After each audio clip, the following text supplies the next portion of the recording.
Dios. Mientras usted va abriendo su Biblia en el libro de Romanos, sí, el libro de Romanos, el tema que en esta mañana quiero abordar es un tema muy especial, sí, quizás a usted le suene, sí, pero quizás vamos también a aprender nuevos conceptos con respecto a este mensaje que tenemos que tener fresca en nuestra mente cada día. Amén.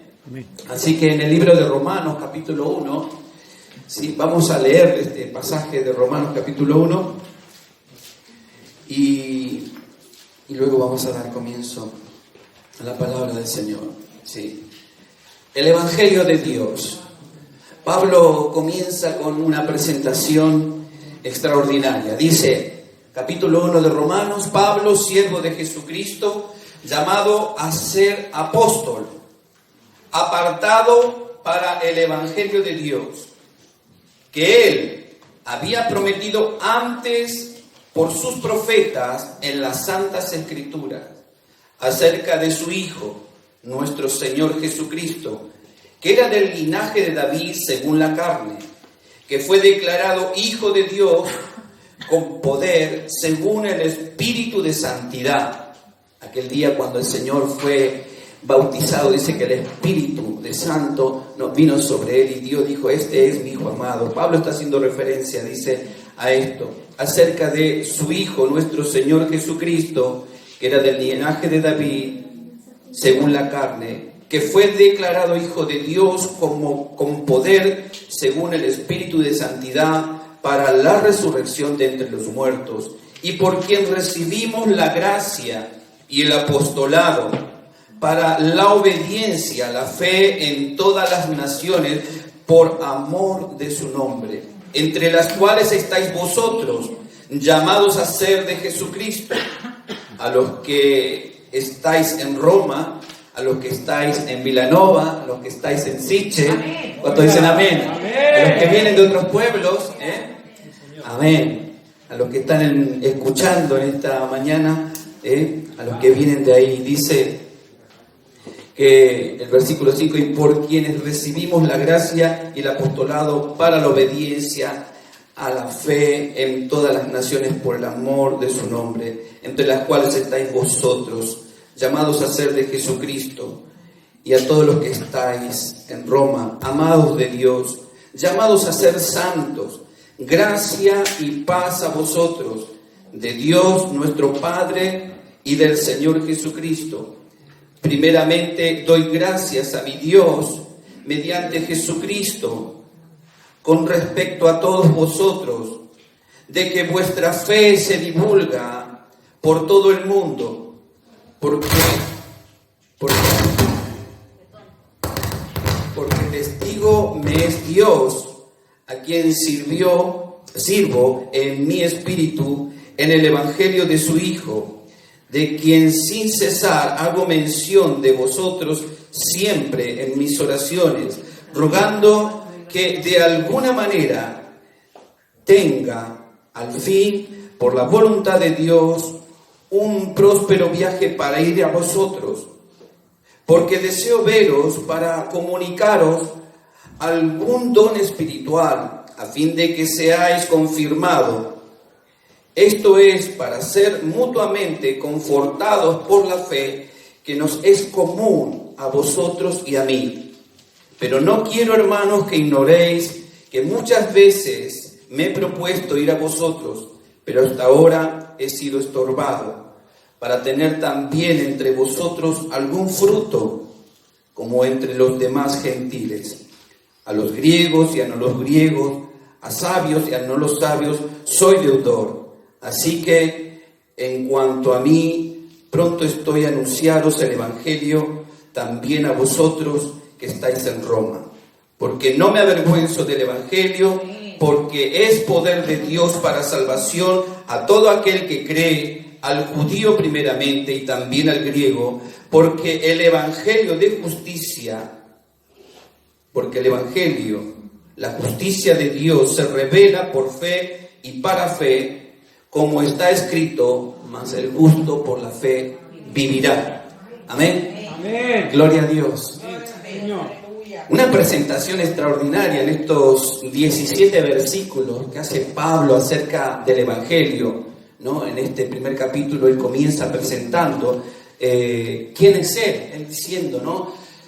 Pablo, siervo de Jesucristo. Está hablando de que él tiene una posición de esclavo, que ya no pertenece a sí mismo, sino que ahora pertenece a Cristo, ¿no? Él es siervo de Jesucristo, esclavo de Jesucristo. Y dice también otra palabra muy importante, llamado a ser apóstol. Y dice, ser llamado para ser enviado. La palabra apóstol tiene que ver con el concepto de misión, ¿sí? De ser enviado a cumplir una misión. Por eso Pablo dice, yo siervo de Jesucristo, llamado a ser enviado, ¿sí? Apartado. ¿Para qué? Para el Evangelio de Dios. ¿Amén? Amén. Y en esta mañana quiero hablarles de este tema, acerca del Evangelio de Dios. Pero primeramente presentarles el argumento de por qué muchas veces nos cuesta comprender lo que significa el Evangelio de Dios, ¿no? Y pienso que si verdaderamente nosotros creyésemos en el Señor y en el Evangelio, estaríamos viendo cosas extraordinarias en medio de nuestras vidas. ¿Cuántos dicen amén? Amén. Si creyéramos. Y en esta mañana quiero exponer la fe de ustedes en nuestra fe. El Señor me ha confrontado con esa fe que demanda el Señor. ¿Sabe que nuestra fe, nuestro creer demanda acciones? Si tú no tienes acciones, la fe se demuestra a través de las acciones, de lo que hacemos. Entonces, y el Señor lo cuestionó a los discípulos. Jesús se los plantea a él y les dice ahí, cuando les habla acerca de la semilla de mostaza, ¿no? Ellos no podían hacer algo y el Señor les dijo, es que no tienen fe, es que no están creyendo, es que no tienen nada de Dios, en otras palabras. Porque si tuvierais fe como un grano de mostaza, o sea, que si tuvieseis un poquitito, apenas un poquitito, algo de Dios, y en el plano de la atmósfera de Dios, lo poquito es mucho. ¿Amén? Lo poquito es mucho, si no hay muchas ilustraciones en la Biblia, un poquito de aceite, tinajas completas llenas, el Señor en abundancia, lo poquito el Señor lo multiplica. Y el Señor les muestra esta lección a los discípulos. Si tuvieses un poquito de fe, un poquito de creer realmente en Dios, ¿no? Le dirías a este monte, échate, y el monte, ¿no?, se movería. Muchas veces lo cantamos con fervor ese coro, ¿no? Pero es como muy emocional el asunto, porque a la hora de confrontar nuestra fe en medio de las pruebas, en donde ahí tenemos que realmente declarar esa alabanza, es que a veces temblamos. Y por eso en esta mañana les presento esta situación, ¿no? Este argumento de cuestionar un poco nuestra fe. ¿Para qué? Para que nuestra fe aumente. ¿Cuántos desean que la fe aumente? ¿Amén? Necesitamos hombres y mujeres en la iglesia, hombres y mujeres de fe, pero de fe en el Evangelio, no en todo lo que hoy se predica. Y lo importante es esto, hermano. La Biblia nos enseña acerca de esto de creer. También Santiago plantea este argumento, ¿no? Cuando dice que el que cree, si crees, muéstrame, si tienes fe, muéstrame tus obras. ¿Cuáles son tus obras? Y alguno dirá, bueno, yo tengo obras y tú tienes fe. Y él dice, yo te mostraré mi fe a través de mis obras, a través de mis hechos, a través de mis acciones. Es que demuestro mi fe. ¿Y cuándo hago eso? Cuando he comprendido el Evangelio de Dios. Cuando yo tengo conciencia de lo que es el Evangelio de Dios. Así que Dios nos impulsa, hermanos, a esto.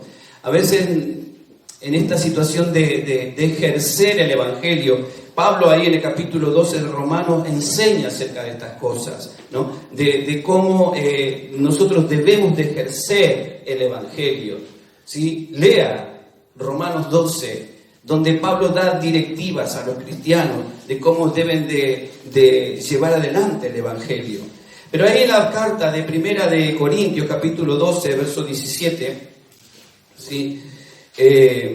Pablo señala algo muy importante, y fíjense, 12:17. ¿Lo tienen? Dice, ¿sí?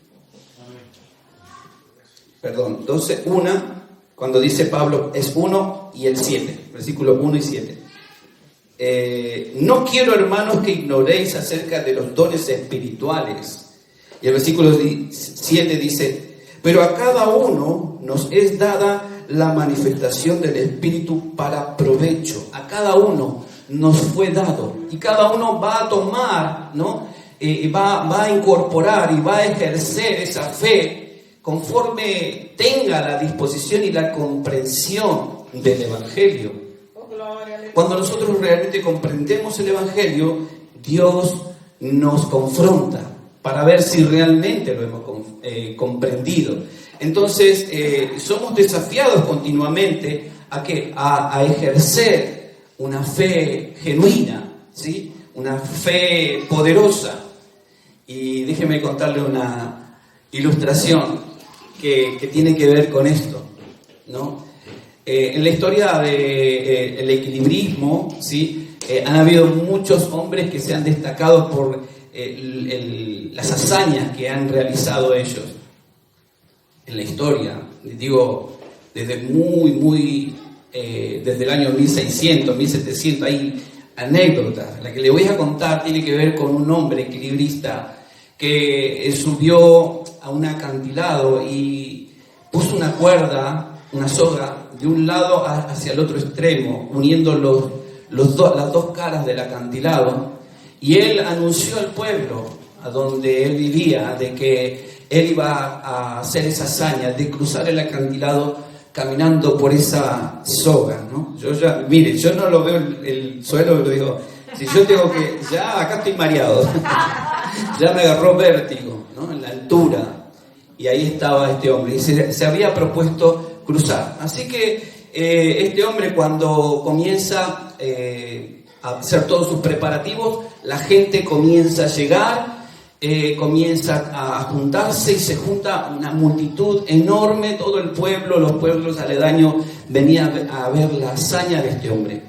Así que, estando él ya ubicado al borde del precipicio, frente a la cuerda, gritó hacia la multitud, haciendo eco en el acantilado, y les dijo, ¿creen que yo puedo cruzar por esta cuerda hacia el otro lado? Y la gente, toda expectante, empezaron a gritar, ¡sí, creemos, sí! Se imagina la multitud gritando, y todos ahí apabullando, y el hombre empezó a caminar por la soga, ¿no? Hizo sus maniobras, y de pronto empezó como a correr y llegó al otro lado. Toda la gente gritando, ¿no? Contentos por la hazaña de este hombre. Luego el hombre de aquel lado volvió a asomar la cabeza hacia el acantilado y les gritó a la muchedumbre, a la gente que estaba ahí, ¿creen que puedo cruzar de nuevo hacia el otro lado, pero con una carretilla? Todos empezaron a gritar, ¡sí! Todos gritaban otra vez, y este hombre tomó la carretilla, empezó a encaminarse, no se cayó, empezó a caminarse y cruzó corriendo, ¿no? Y la gente asombrada gritaba, ¿no? Cuando estaba del otro lado, nuevamente volvió a asomar la cabeza por el acantilado y les volvió a preguntar, ¿creen que puedo cruzar hacia el otro lado con la carretilla y una persona sentada arriba de la carretilla? De pronto un silencio, pero la gente con la emoción empezaba a decir ¡sí! Y aplaudían todo. Y entonces él grita, entonces, ¿quién de ustedes va a ser el voluntario? Y ahí se quedó el silencio. Algunos murmuraban, algunos cuchicheaban, algunos se reían y algunos decían, este está loco. Yo no me subo a ir ni loco. Pero de pronto, en medio de esta situación, uno ve que la gente, cuando otros están haciendo hazañas, cuando otros dan el paso, todos decimos, qué bueno, qué bien, la fe, pero cuando nosotros somos confrontados, cuando la multitud fue confrontada, nadie respondió. Nadie respondió. Pero he aquí que dentro de toda esa multitud, de pronto un pequeñito salió corriendo entre la gente y se trepó y subió hacia donde estaba el equilibrista y se sentó en la carretilla. Y cuando se sentó en la carretilla, no lo dudó el equilibrista e inmediatamente se lanzó sobre la cuerda y corriendo cruzó hacia el otro lado. Y esto termina así. El hijo cree en el padre. Era el hijo del equilibrista. Y es muy importante que nosotros en esta vida que estamos transitando, en este tiempo donde estamos siendo confrontados de tantas cosas como hijos de Dios, hay peligros, hay desafíos. ¿Cuántos están siendo desafiados en este tiempo? Amén. Muchos de nosotros en diferentes áreas de la vida estamos siendo desafiados en el entorno de la familia, en el entorno del trabajo, en el entorno de la economía, en el entorno de la salud, en el entorno de cosas nuevas que se van presentando, de planes y proyectos y que no sabemos, pareciera que estuviésemos tambaleando, pero como hijos de Dios, somos hijos de Dios. ¿Cuántos decimos amén? Amén. Gracias. Sí, Señor. Amén, aleluya. Dios es bueno. Amén. Sinceramente Dios es bueno, hermanos. Hay que comprobarlo, yo digo que hay que estar en el fondo para darse cuenta de que Dios, cuando lo miramos, Él extiende su mano y nos ayuda y nos sostiene y nos ayuda a salir adelante. Así que es importante que en esta mañana nosotros podamos tener una confianza genuina. Y antes de decir sí creo, decirle al Señor, Señor, aumenta mi fe.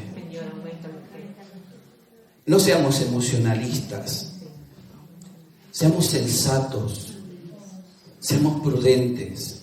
Pidámosle al Señor en este tiempo que aumente nuestra fe. Pablo está presentando un evangelio que le va a cambiar la vida, el evangelio de Dios, le va a cambiar el rumbo de su vida. Él ya no va a ser aquel que perseguía la iglesia, sino aquel que va a invertir para que la iglesia progrese, prospere, avance y se extienda por todo el mundo. Porque su mente, su vida fue transformada cuando él conoció el evangelio de Dios y creyó. Porque el que cree actúa. Diga conmigo, el que cree actúa, se pone en acción. No podemos venir cada domingo y recibir palabras si no en la semana tenemos un resultado de lo que se nos ha predicado. Porque estamos fallando, hermano.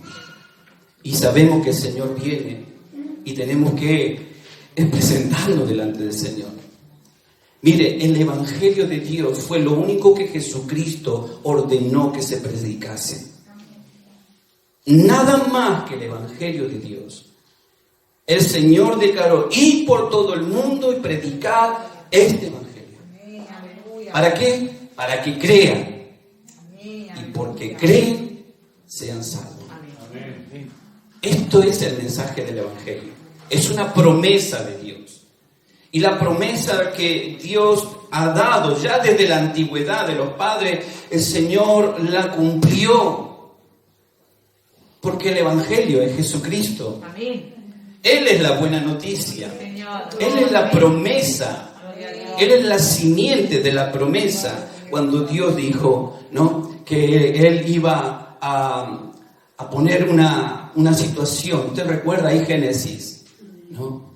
El Señor le plantea esto en el huerto a Adán, luego de haber pecado, ¿no? una situación ahí. Pero, ¿qué es el Evangelio de Dios? Es la importancia de comprender verdaderamente el Evangelio de Dios. Nos va a ayudar a estar fuertes, a estar sólidos, a estar unidos, a ser parte, a echar raíces en donde Dios nos ha plantado para poder llevar frutos. Los frutos son el resultado de nuestra fe. Es la acción, es lo que manifestamos cuando creemos. Si no lo estamos dando, hermanos, y no mire al costado, no mire al hermano, no, mírese usted, como me miraba yo cuando estaba escribiendo en esta semana. Toda esta semana estuve con este tema rodándome en la cabeza, ¿no?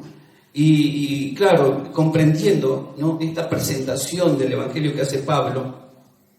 El Evangelio es lo único que el Señor plantea, Pablo, ¿no? Porque él dice que el Evangelio de Dios es poder de Dios, ¿no?, para todo aquel que en él cree. Ahí dice, porque no me avergüenzo del Evangelio, porque es poder de Dios para salvación a todo aquel que cree, al judío primeramente y también al griego, porque el Evangelio de la justicia de Dios se revela por fe y para fe, como está escrito, el justo por la fe vivirá. Esto, miren hermanos, estamos transitando una vida donde tenemos que vivir no como mundanos, sino como justos.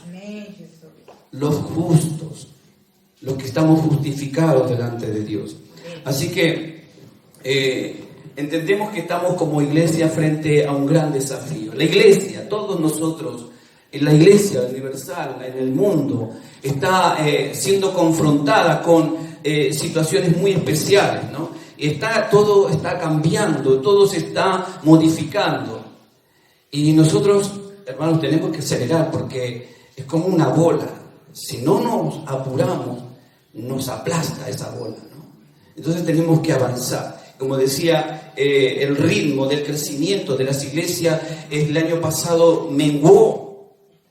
Podemos decir, los que somos más positivos, que aún a pesar de la pandemia mucha gente se convertía y se bautizaba, pero la evangelización se detuvo. Y pensando en algunos argumentos de algunos gobiernos que quieren anular, ¿no?, las iglesias, que no se predique el evangelio. Usted sabe esto. Vamos a ser confrontados. Un día vamos a ser confrontados. Y si no tenemos el evangelio del Señor bien enraizado en nuestra alma, en nuestro espíritu, en nuestro cuerpo, entonces, hermanos, tambaleamos. Y esta mañana es presentarles esta palabra que nos desafía al Señor a entenderlo, a comprenderlo, ¿no? Las armas mortales de este mundo son terribles. No las miremos como poquita cosa, porque el diablo se mete por lo poquito también.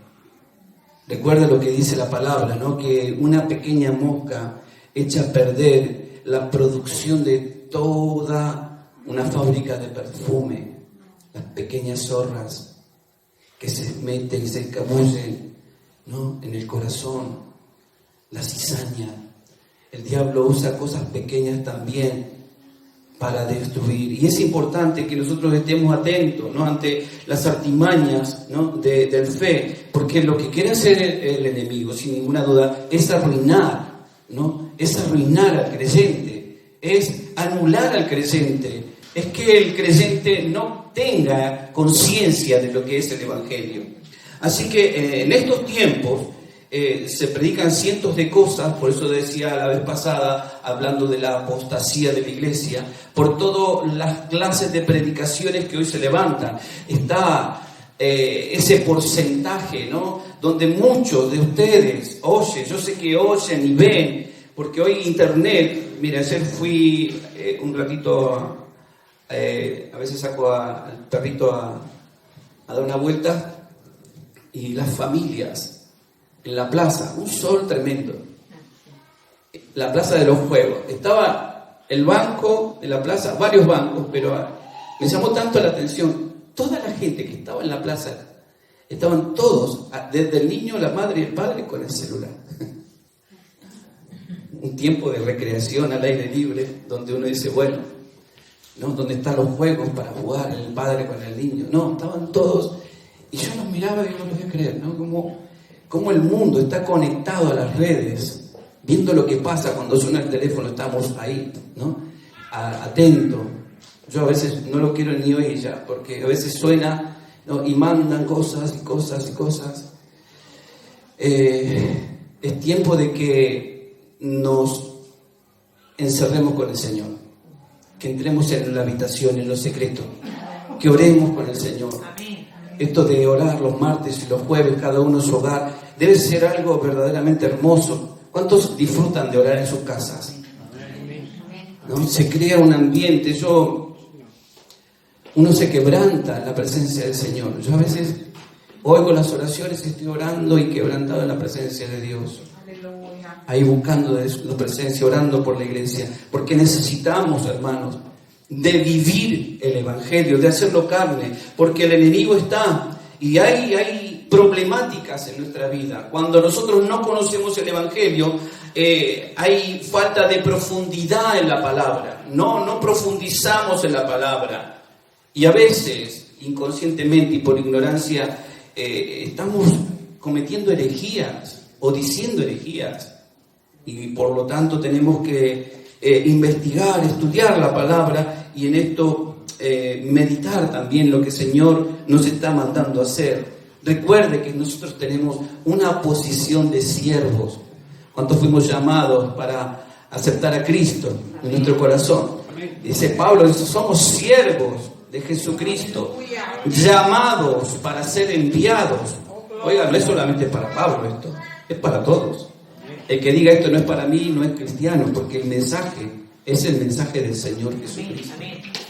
Así que todos somos llamados a llevar el Evangelio, pero hay una problemática, la falta de comprensión de lo que es el Evangelio y la gran necesidad que hay en el mundo de que se predique está, ¿no?, de alguna manera debilitando el avance, ¿no?, y la posibilidad de que otros conozcan también el plan de salvación. ¿Cuántos saben y conocen el plan de salvación?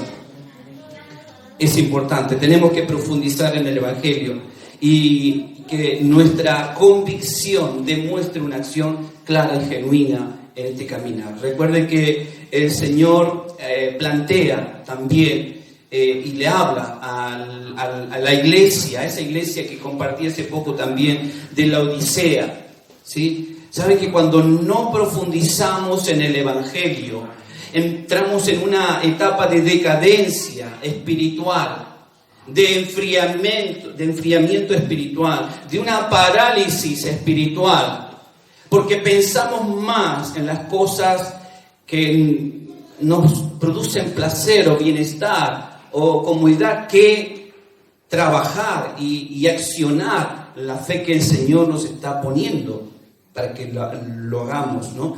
Y claramente que cuando nosotros no vamos profundizando, entramos en ese estado.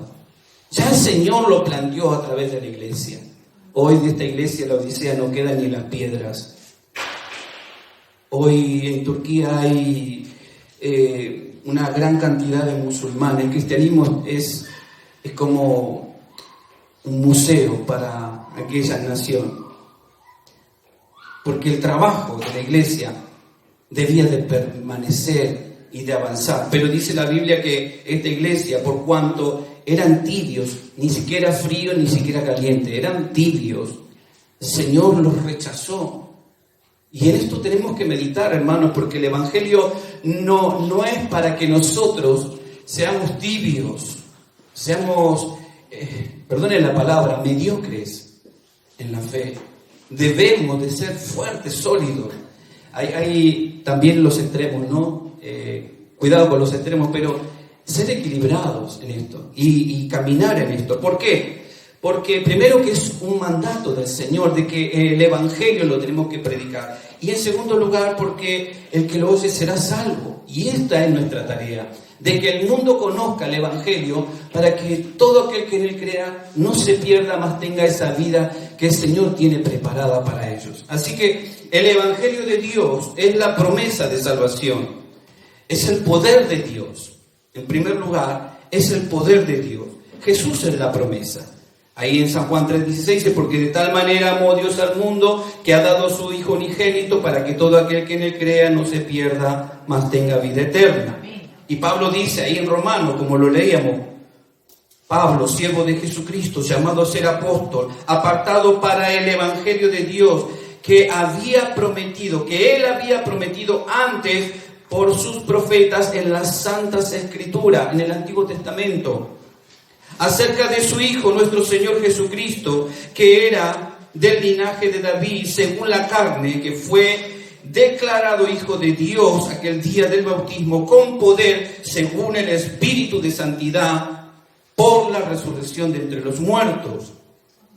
Así que Pablo hace relevante el Evangelio de Dios, ¿no? Y vemos como Pablo, él comienza en toda la Biblia, en todas las cartas, ya en el libro de los Hechos, él comienza a hablar. Este es el tema de Pablo, ¿sí? El Evangelio del Señor, el Evangelio de Dios, el Evangelio de Jesucristo, de esto de predicar. Y él les habla ahí en Hechos, capítulo, sígame usted, el libro de Hechos, capítulo 13, cuando dice, Hechos capítulo 13, versículo 30, dice la palabra, Hechos capítulo 13, versículo 30, ¿lo tiene?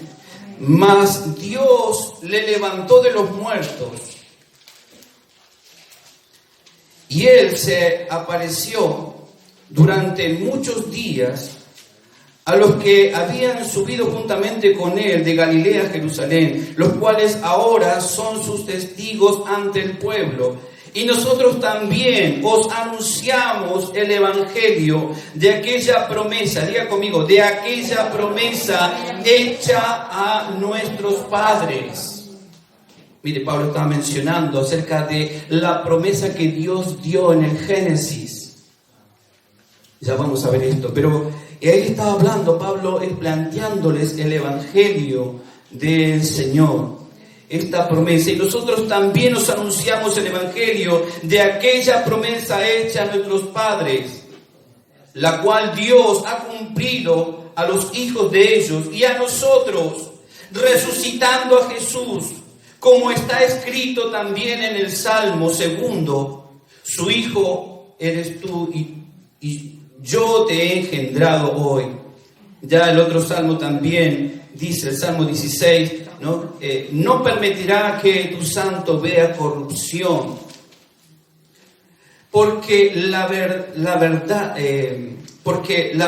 David, habiendo servido a su propia generación según la voluntad de Dios, durmió y fue reunido con sus padres y vio corrupción. Mas aquel a quien Dios levantó, varones, no vio manos, que por medio de él, de Jesucristo, se os anuncia perdón de pecados, y que de todo aquello de que por la ley de Moisés no pudisteis ser justificados, en él es justificado todo aquel que cree. ¿Cuántos dicen amén? Amén. Amén. Todo aquel que cree es justificado. Esto es el Evangelio, el que cree en Jesucristo. Esta es la promesa que el Señor nos está dando, hermanos. Y cuando nosotros comprendemos que el Evangelio es Jesucristo y cuando entendemos que Él nos ha perdonado. ¿Cuántas veces nosotros decimos, creemos que Dios perdonó a fulano, a mengano, pero a veces en nuestras situaciones nos cuestionamos? Yo muchas veces me he cuestionado. Muchas veces me he cuestionado si Dios me ha perdonado. ¿Cuántas veces han recaído en la misma situación? Muchas veces he recaído en situaciones donde le he tenido que pedir perdón, pero es porque esto de comprender la gracia y la misericordia de Dios sobre cada uno de nosotros, hermanos, solamente se puede contemplar, se puede disfrutar cuando yo estoy en una relación con Él en forma directa. Esa promesa fue hecha primeramente, como decía, a los padres. Ahí Pablo decía, ahí en el verso 32, y nosotros también nos anunciamos el evangelio de aquella promesa hecha a nuestros padres. ¿Qué promesa? ¿A qué padre se refiere Pablo cuando menciona estas palabras? Y se refiere a Adán, volviendo al Génesis, aquel momento crucial, usted lo sabe, ahí cuando Adán pecó y fue destituido del paraíso de Dios, ¿no? Dios declaró estas palabras: por cuanto obedeciste a la voz de tu mujer y comiste del árbol que te mandé diciendo, no comerás de él, maldita será la tierra por tu causa, con dolor comerás de ella todos los días de tu vida. Espino y cardos te producirá y comerás plantas del campo hasta que vuelvas a la tierra, porque de ella fuiste tomado, pues polvo eres y al polvo volverás. Estas palabras contundentes que Dios le plantea, recuerde que el castigo era, la orden era no comer del árbol, porque si comían, ¿qué iba a pasar? Morirás.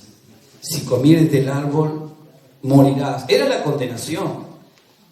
Adán no tenía esperanza de vida. Adán no era eterno. La Biblia nos señala aquí, el hombre no era eterno, no era inmortal. Por lo tanto, no tenía esperanza, no conocía la esperanza hasta que cayó en pecado, ¿no? Y desobedeció a Dios, que él se encuentra frente a esta situación, ¿no?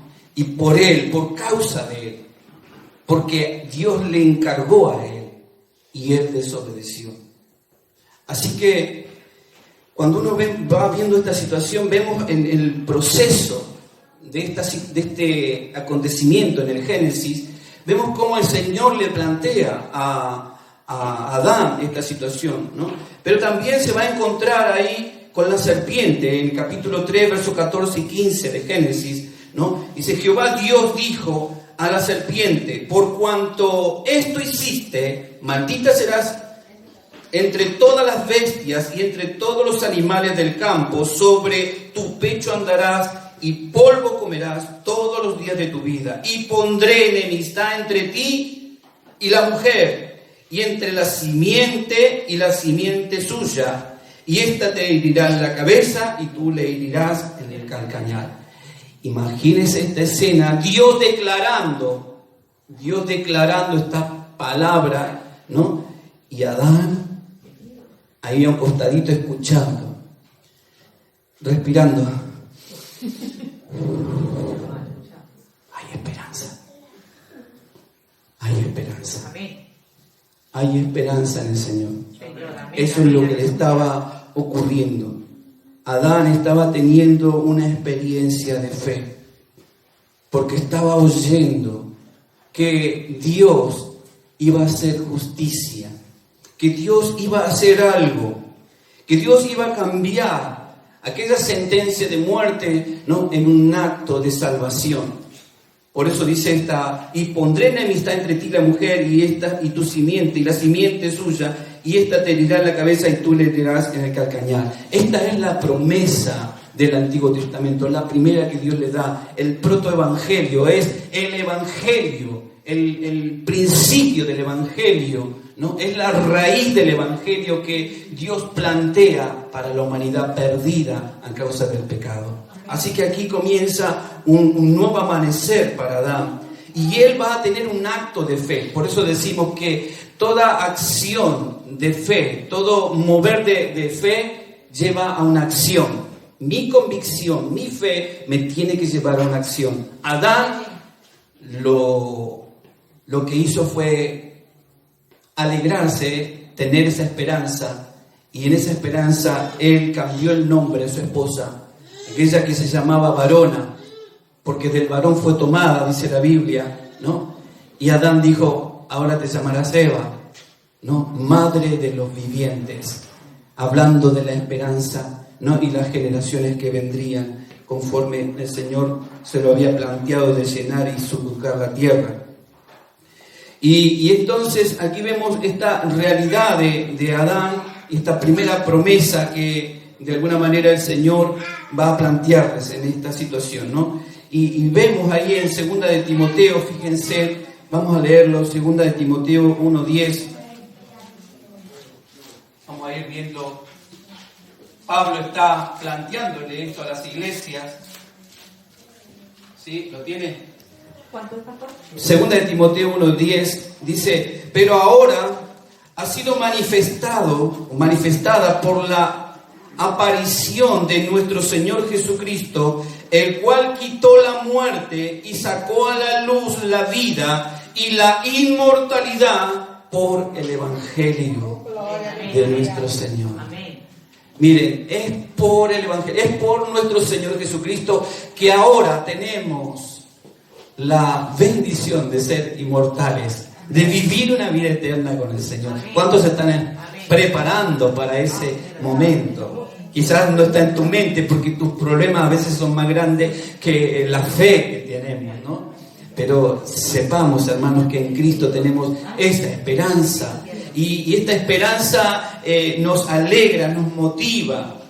Pablo insiste en esto, ¿sí? Y les remite a aquella iglesia de Antioquía de Pisidia, ahí en el capítulo 13 que leíamos, ¿se acuerdan? ¿Sí? Él les remite estas palabras, ahí el versículo 32, dice: y nosotros también os anunciamos el Evangelio de aquella promesa hecha a nuestros padres. Claro, ¿a qué padre? Primeramente a Adán. Luego va a venir Abraham y luego va a venir Judá. 3 promesas que Dios declaró continuamente. Cuando Dios le da la promesa a Abraham, Dios le dijo y le declaró, ¿no? Tu simiente será bendita, ¿sí? Y todas las naciones de la tierra serán benditas en ti. ¿No? Cuando uno lee ahí el Génesis capítulo 12, ¿sí? Vemos como el Señor establece sobre la vida de Abraham esta promesa: y en ti serán benditas todas las naciones de la tierra. Otra promesa. Y la tercera promesa es aquella que le da a Judá, cuando Jacob llamó, ahí en el Génesis 49:10, dice, llama Dios a Jacob, Jacob llama a sus hijos, para bendecirlos, declarar esa bendición sobre sus hijos. Y el Señor establece ahí en el 49:10, dice, no será quitado, hablando de todas las cosas que le iban a ocurrir a cada uno de los hijos, dice, no será quitado el cetro de Judá, ni el legislador de entre sus pies, hasta que venga Silo, ¿sí? Y a él se congregarán todos los pueblos. Silo quiere decir reposo, descanso. ¿A cuánto le suena esa palabra? Reposo, descanso. Dice el Señor ahí en Mateo, ¿no? Venid a mí todos los que estáis cargados y trabajados, y yo os haré descansar. Los que vamos a los pies de Jesucristo encontramos ese descanso. Y esta es la promesa de Dios para nuestras vidas. Y desde que Cristo vino, esta promesa, hermanos, a través de los tiempos, los pueblos, las vidas no han dejado de venir a los pies de Jesucristo. Y hermanos, tenemos que seguir proclamando el Evangelio para que muchos más también vengan a los pies de Jesucristo. Otros que están en condiciones peores. Nosotros estamos bajo el amparo del Altísimo, bajo la sombra del Omnipotente. Él es el que guarda tu salida y tu entrada, el que sustenta, Él es el que te da, el que trae descanso cuando estás en esa relación alineado con el Señor y tenemos ese descanso. Por eso Jesús dijo, venid a mí todos los que estáis cargados y trabajados, y yo os haré descansar. Él puede proporcionarte el descanso que el alma tuya necesita en esta mañana. Amén. Que la mente, ¿no?, necesita librarse. ¿Cuántos necesitamos librarnos? Mire, hermano, yo no sé cómo decirle gráficamente, pero si usted tiene una cosa en la cabeza que le está hincando, un problema de preocupación, algo, agárrenselo así, tírenlo contra el suelo como si fuera un huevo frito, perdón, ya tengo hambre. Tire el huevo ahí, que aplástelo en el nombre de Jesús. Y deje que Cristo reine sobre su vida. Dejemos que en esta semana la presencia de Cristo esté alimentando nuestra mente. Cuando piensen los problemas, que son problemas y van a estar, pero cambie ese pensamiento y diga: Señor, ¿qué dice tus promesas? Tú me darás descanso, Señor. Así que tenemos esta bendición de parte de Dios, ¿no? El Evangelio es la proclamación de la promesa que el Señor cumplió ya a través de enviar a su Hijo Jesucristo. Y ahí en Juan 3:17 dice: Dios no quiere condenar, porque no envió Dios a su Hijo al mundo para condenar al mundo, sino para que el mundo sea salvo en él. Dios envió a Jesucristo ¿para qué? Para traernos descanso al alma, paz, libertad. Hermanos, ¿por qué estamos siendo azotados? El diablo quiere, hermano, golpearte, no quiere que emprendas vuelo en el Señor, pero tú tienes que empezar a vencer. El Evangelio de Dios es el mensaje de salvación. Ese es el Evangelio de Dios, el mensaje de salvación. Por tanto, dice en Isaías 52, 6, 7, por tanto mi pueblo sabrá mi nombre por esta causa en aquel día, porque yo mismo que hablo, he aquí estaré presente. ¿Cuántos dicen amén? El Señor dice y promete estar presente. Cuán hermosos son sobre los montes los pies del que trae alegres nuevas, del que anuncia la paz, del que trae nuevas de bien, del que publicó salvación, del que dice a Sión: tu Dios reina. Dios reina en nuestras vidas. ¿Cuántos dicen amén? Jesucristo reina, es el nombre de la iglesia. No es un nombre para mirarlo en menos. Jesucristo está reinando en nuestras vidas. Démosle lugar en nuestro corazón, hermanos, en este tiempo. Dejemos que el Señor realmente se manifieste en nuestra vida. El cumplimiento del Evangelio de Jesucristo. En Lucas capítulo 2, 13 y 14 dice que repentinamente se abrieron los cielos y los ángeles desde los cielos anunciaron a los pastores, ¿no? Gloria a Dios en las alturas y paz en la tierra y buena voluntad para todos los hombres. Luego el Señor fue bautizado, fue llevado al desierto, ¿no? Y posteriormente dice que Él salió a Nazaret, a su tierra donde Él había crecido. Y cuando Él creció en aquel lugar, ¿no? Principiando su ministerio, fue a Nazaret donde se había criado. En el día de reposo entró en la sinagoga como era de costumbre, dice, y le fue dado a leer el rollo de Isaías, y halló dentro del rollo el lugar donde decía y estaba escrito: el Espíritu del Señor está sobre mí, por cuanto me ha ungido para dar buenas nuevas a los pobres. Me ha enviado a sanar a los quebrantados de corazón, a pregonar libertad a los cautivos, a visitar a los ciegos, a dar vista a los ciegos, a poner en libertad a los oprimidos y a predicar el año agradable del Señor. El Señor Jesús en esta mañana puede hacer muchas cosas en nuestra vida. Si realmente, hermanos, rompemos ese velo que no nos deja ver por incredulidad o por falta de fe, pidámosle al Señor en este tiempo que nos permita, hermanos, a poder disfrutar de esto.